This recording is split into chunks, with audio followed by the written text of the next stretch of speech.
Seguimos con blindaje médico jurídico internacional y dignidad médica. Desde México, el doctor Antonio Juárez Navarro.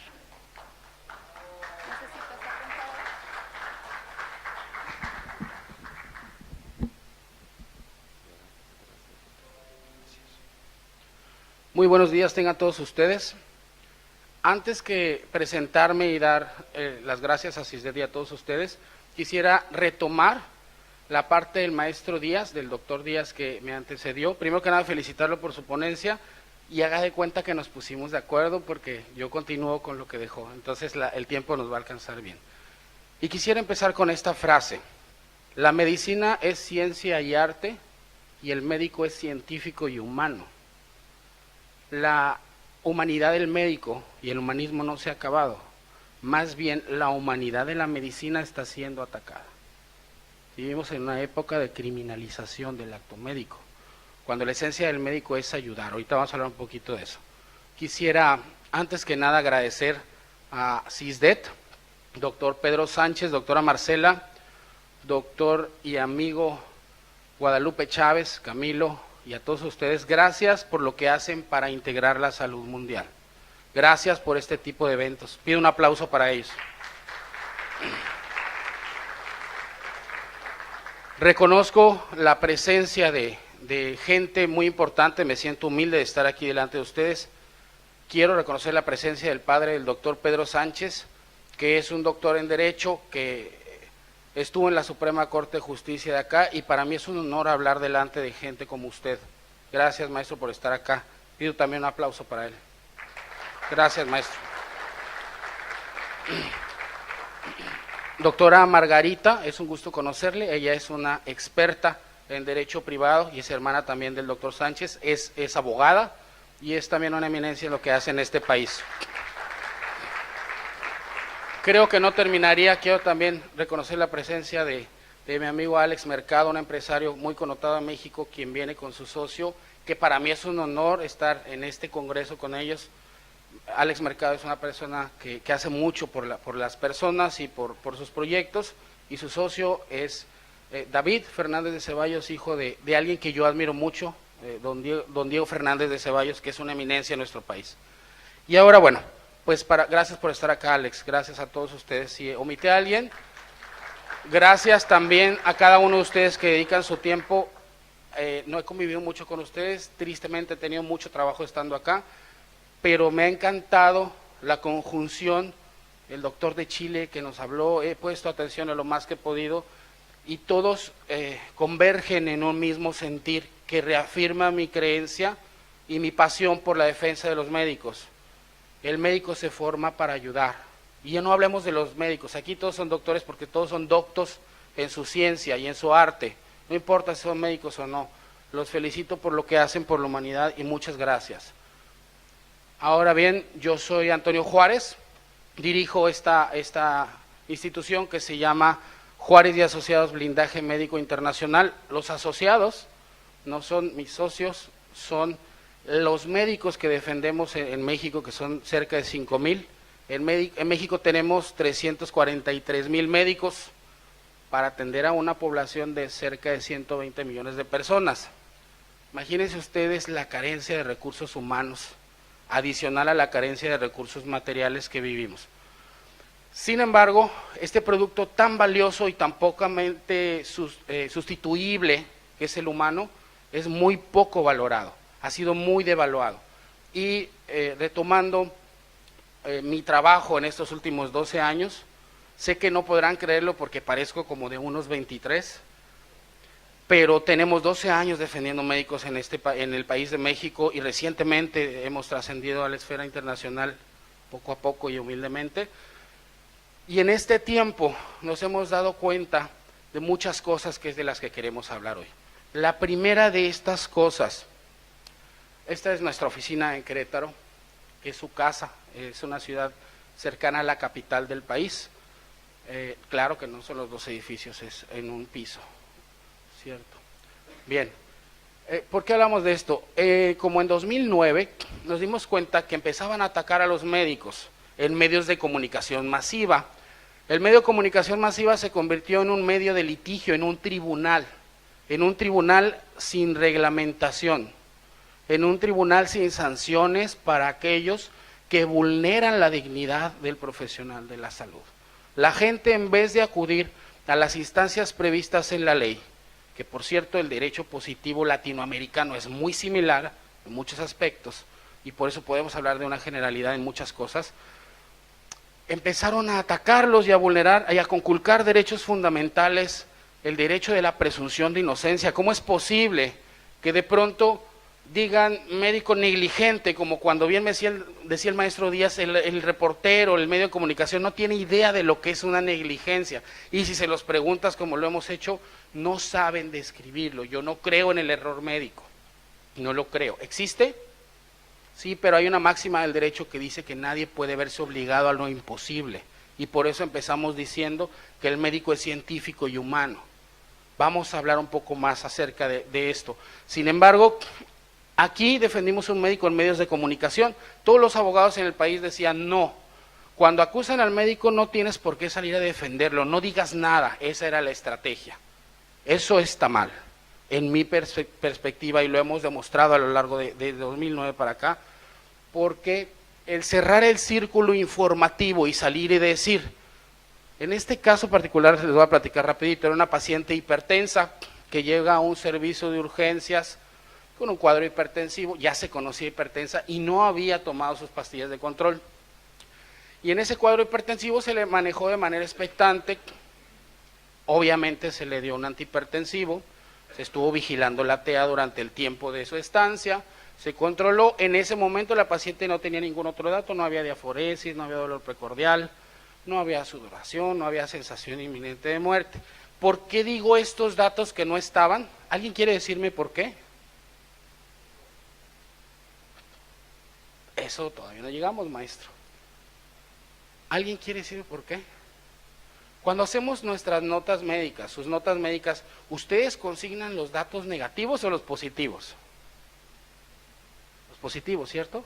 Si llega un paciente pediátrico con una odinofagia, ¿van a poner datos de miembros pélvicos?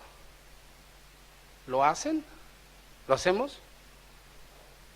Generalmente yo creo que no, porque ustedes se forman para ayudar y no tienen la perspectiva de adelantarse y saber qué puede pasar. Esta señora no tenía datos de un infarto, porque era un cuadro hipertensivo. ¿Qué pasa? Que es muy fácil de forma retrospectiva apuntar qué se pudo o debió haber hecho, pero el acto médico se lleva a cabo de forma prospectiva y de acuerdo a las circunstancias de tiempo, modo y lugar. Es decir, que ustedes tienen que consignar también a veces datos ausentes. Este médico sí lo consignó, estoy hablando de este caso, consigna que no hay estos datos inherentes a un infarto. ¿Por qué es importante? Porque la señora se va a su casa y luego sufre un infarto. Y entonces dicen, cuando llega a otro hospital, les voy a hacer una pregunta. ¿Cuál es el peor enemigo del médico? Qué triste, ¿no? Ahora, cuando les digo esto, generalmente dicen, qué triste, y ponen la cara que estoy viendo. Pero ¿ustedes se han preguntado cuántas veces ustedes han hecho esto mismo? ¿Saben qué? Lo hacemos sin darnos cuenta. ¿Saben qué? Una vez hace no tanto me decía un cirujano plástico amigo, sin agraviar, de México, ay, fíjate que te iba a buscar porque vino una paciente que me decía que quería unas aumento de mamas con unas prótesis de las que nunca se cambian. Y entonces yo le dije, ¿quién te dijo esto? Fulanito de tal. Te engañó. Y ya, me siguió contando y le digo, oye amigo, ¿ya te diste cuenta de lo que me estás diciendo? Tú le dijiste a esa persona que le engañó a alguien que tú no sabes si le dijo eso. Y esa persona se siente defraudada y tú no estabas cuando se lo dijo. El paciente viene y te dice, es que el doctor tal me dijo que me tomara el antibiótico durante 30 días. Y entonces tú pones una cara y dices, ¿quién es este pendejo? Pero no lo dices, la cara que pones es interpretada así. Colegas, dejen de hacer esas caras porque el gremio médico está siendo fuertemente atacado. Y se llama la empresa que dirijo Blindaje Médico Internacional, porque el blindaje es algo que haces antes de que te disparen. Si te disparan primero, no te blindas después, te atiendes. Y entonces, este tipo de protocolos de empezar a actuar en fases preventivas. ¿Qué pasó con esa señora? Pues que se murió. ¿Y qué pasó? Que demandó al médico. ¿Y qué pasó? Que lo acusaron de negligente en medios de comunicación y que tuvimos que salir a defenderlo. En 2011, no se alcanza a ver, dijimos que íbamos a empezar a contrademandar a aquellas personas que actuaran en contra del médico. Quiero hacer una aclaración muy importante. Lo peor que le puede pasar a la medicina en el mundo es que el médico vea al paciente como un riesgo y que el paciente vea al médico como alguien que lo puede o lo quiere dañar.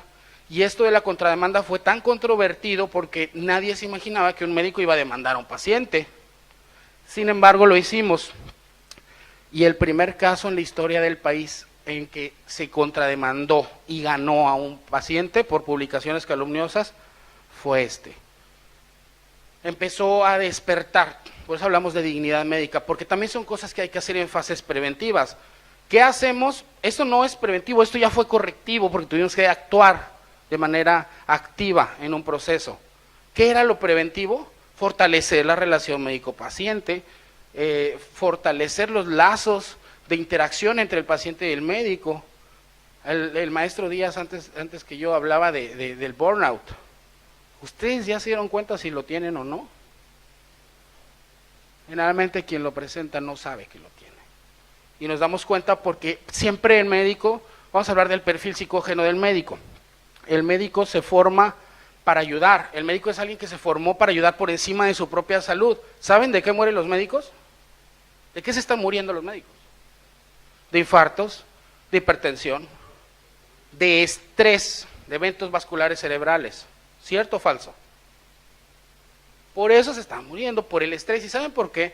Porque el perfil, todos los que estudiamos algo, y voy a empezar por mí, quien estudia derecho porque sufrimos mucho abandono e injusticias. Y entonces queremos suplirlas defendiendo a los demás. Pero quienes son abogados, ¿son buenos para defenderse a sí mismos? ¿O dejan las cosas? Yo las dejo, pero para los demás como un tigre, un perro. ¿Me explico? ¿El médico es buen paciente? No, claro que no, porque su ideal y su labor es hacer todo por los demás y en ese camino dejan la vida y la gente no lo está entendiendo. Y es importante que lo veamos. Nadie podemos dar algo que no tenemos. Y si ustedes no tienen salud, difícilmente la pueden dar. Es importante que empecemos a ver por ustedes. Este es un caso en Durango, México, que fue la segunda contrademanda en el país. Y voy a decirlo a grandes rasgos porque era una paciente embarazada de término. En México existen normas oficiales mexicanas y la norma oficial mexicana 007 nos dice que debemos de favorecer los procesos naturales del organismo durante el embarazo, parto y puerperio. Es decir, y hay otra guía de práctica clínica para la operación cesárea segura que nos dice cuándo sí se hace una cesárea y cuándo no. Aunque la medicina no es ciencia exacta, el concepto de medicina basada en evidencias nos lleva a actuar médicamente basados en la mejor evidencia disponible actual, ¿cierto? Entonces ahí nos dice, ¿cuándo se hace una cesárea? No sé si aquí hay ginecólogos o no, pero allá es cuando hay datos de cesárea iterativa, desproporción cefalopélvica, oligohidramnio severo, presentación pélvica, y ahí te dice cuándo sí, cuándo no. ¿Sí? No los tenía los datos, la dejan para el inicio espontáneo del trabajo de parto, y entonces resulta que esta paciente tiene una ruptura uterina y en el cambio de turno lo detecta una bradicardia fetal el compañero del siguiente turno y la pasa cesárea. Terminó en histerectomía radical obviamente, y entonces esta señora va y lo demanda y se va a todos los medios y dice que por su culpa ya no va a poder tener hijos. Pero no demanda al que le hizo la histerectomía, demanda al que no hizo la cesárea primero y decía, me debieron haber hecho cesárea. Esto es incorrecto, es cuando digo que de manera retrospectiva es muy fácil decir lo que se pudo debió haber hecho. Y entonces contrademandamos por daño moral. ¿Y qué creen? Las demandas por negligencia y las acusaciones en medios de comunicación masiva disminuyeron el 80% en esa región. Triste que tengamos que hacerlo, pero esa fue. Esta fue la tercera, otro caso de ginecobstetricia de una paciente en Reynosa, Tamaulipas, México, que así andaba como la ven aquí, con los papeles en todos los medios de comunicación, acusando a una doctora que salvó su vida, por un acretismo placentario que tuvo que ser histerectomizado, salvó su vida y entonces dijo, voy a todos los medios, pero la voy a acusar de que ya no puedo tener hijos. Increíble. ¿En qué termina? Ginecóloga de Reynosa contra demanda por daño moral. Empezaron a cambiarlos, tuvimos que aclarar en todos los medios de comunicación cuál fue la situación, convocamos una rueda de prensa y entonces llevamos expertos a litigar en medios de comunicación a decir, si no hubieran histerectomizado a esta paciente, en vez de tener una señora sin útero, tendríamos a un cadáver con útero. Así de sencillo. Porque estaba corroborado por patología que fue un acretismo placentario. ¿Cuáles son las causas más comunes de demanda a nivel global? Excluye un poco Estados Unidos porque en Estados Unidos no existen, qué lástima que no esté el doctor Peck, pero no existen causas. En Estados Unidos demandas por todo, no necesitas una causa, solo necesitas querer demandar. Las causas más comunes en Latinoamérica, me atrevo a decir que son, primero, fricción con el personal de salud. El personal de salud ya dijimos que está estresado, recibe un paciente que esté estresado, que no sabe qué le está pasando, que ha gastado dinero y sobre todo que está en un duelo. El duelo no viene nada más con la muerte, el duelo viene con la pérdida de la salud también. Y recuerden que una fase del duelo es buscar a un responsable. Entonces, resulta que la segunda causa es supuestos hipotéticos por opiniones de compañeros del gremio médico. Nos atrevemos a opinar de casos que no estábamos ahí. Entonces vienen con nosotros y lo que ya decíamos, opinamos, no lo hagan. El paciente no sabe nada de medicina y menos de derecho. Quieren demandar ya por todo.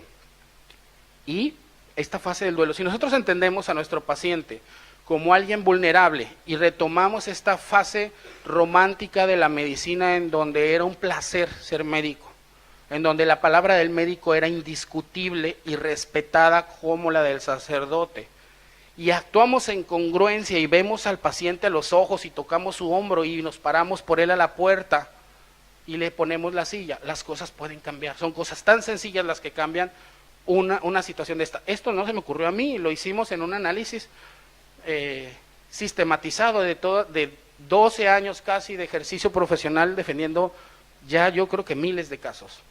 Y la etiología del conflicto médico-jurídico para nosotros es esta: fractura en la relación médico-paciente, mala comunicación médico-paciente, fricción con el médico tratante, etcétera.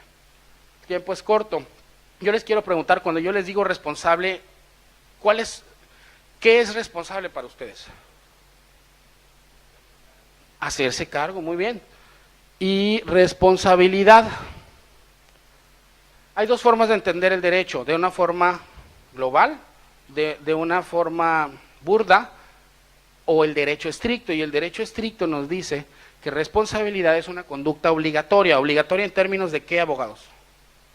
Tiene que estar en una ley. Hace rato hablábamos la licenciada, la doctora Margarita y yo, del derecho positivo en materia fiscal y administrativa. Es muy estricto, la letra de la ley dice esto y punto. Si no dice, en México y en los países latinoamericanos no tenemos, Colombia no es la excepción, no tenemos una legislación prohibitiva, no está prohibido matar, es descriptiva. Comete el delito de homicidio el que priva de la vida a otro. El Código Penal colombiano es muy similar al mexicano. Entonces, cuando sucede un hecho que echa a andar una hipótesis normativa, se echa a andar toda la batería jurídica, hablando de la materia penal. ¿Cuál es la obligación del médico? Ahora sí les pregunto abiertamente, no se peleen por quitarme el micrófono. ¿Cuál es la obligación del médico para con su paciente? ¿Devolverle la salud? Bien, ahí hay una opinión y se vale equivocarse. ¿Qué más?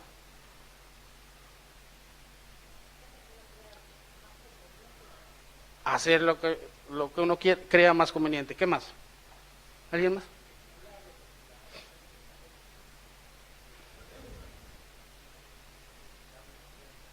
Tratarlo bien. ¿Qué más? Compromiso. Estos son los entendimientos burdos. ¿Qué dice la letra de la ley? Abogados. México, el artículo 9 del reglamento de la Ley General de Salud en materia de prestación de servicios de atención médica dice: la atención médica deberá llevarse a efecto de conformidad con los principios científicos y éticos que orientan la práctica médica. Es decir, que la obligación, y en Latinoamérica es igual, La obligación del médico no es de resultados, es una obligación de aplicación de medios. Por ende, tengo que corregir a mi maestro, doctor David Ross. No estamos obligados a devolverle la salud a nadie, eso es imposible. Estamos obligados a desarrollar las técnicas adecuadas al caso concreto del paciente, que tenga sustento científico, con las máximas de no dañar y de buscar lo mejor para el paciente. Melissa no me gritó, pero ya me hizo la seña de los 5. Entonces, estas son las materias en las que se pueden demandar: penal, civil y administrativa.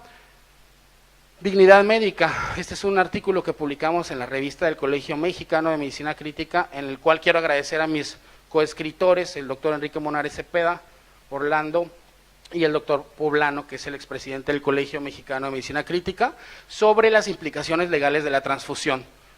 La conclusión es que la vida no es un bien jurídico del cual se pueda disponer libremente. No puedo decidir, cuando estoy en la controversia de si morir o no, no puedo decir, sí, dejo morir al niño porque sus papás no quieren que viva. No, cuando es una situación de tratamiento, ahí sí, hay otro tipo de tratamientos alternativos. Esos son mis dos pequeños, a los cuales le agradezco que ser mi motor, y tuve el honor de que me dieran un doctor honoris causa en el Senado de la República hace un año, y lo comento por esto: primero, por presumir a mis bellos hijos, y segundo, porque es parte de lo que hemos estado haciendo. Este es otro artículo que se escribió sobre la automedicación y la responsabilidad del paciente. Este es otro que se escribió, qué hacer para prevenir demandas. Este año se creó el primer doctorado honoris causa exclusivo del gremio de la salud en México, en el cual hemos tenido el honor que estén ahí médicos de varias partes del mundo, para dignificar la profesión médica y reconocer todo lo que ustedes sí hacen por la humanidad. Ese señor que ven allá es David Ross, es el maestro y el líder mundial del retrato instintivo emocional. Él ha retratado a todos los presidentes o a los más importantes del mundo, a reyes, etcétera, y yo tengo el honor de ser compañero de claustro doctoral. Aunque yo me veo un poquito más viejo que él, somos compañeros de generación. Estas son algunas fotos con George Bush, con el presidente de Israel, ¿cierto, David? Etcétera, con Carlos Slim, que también es un hombre muy pobre en México. Yo digo que él retrata puras eminencias, y el único pendejo que ha retratado soy yo. Pero soy su amigo. El actual, sobre todo. Hicimos una campaña que es retratando la esencia del médico. El maestro se retira después de 80 años y vamos a retratar a 30 personas del gremio médico a nivel mundial para ser parte de esta campaña, para poder dignificar al gremio médico, y se expondrá en un museo y se harán muchas cosas.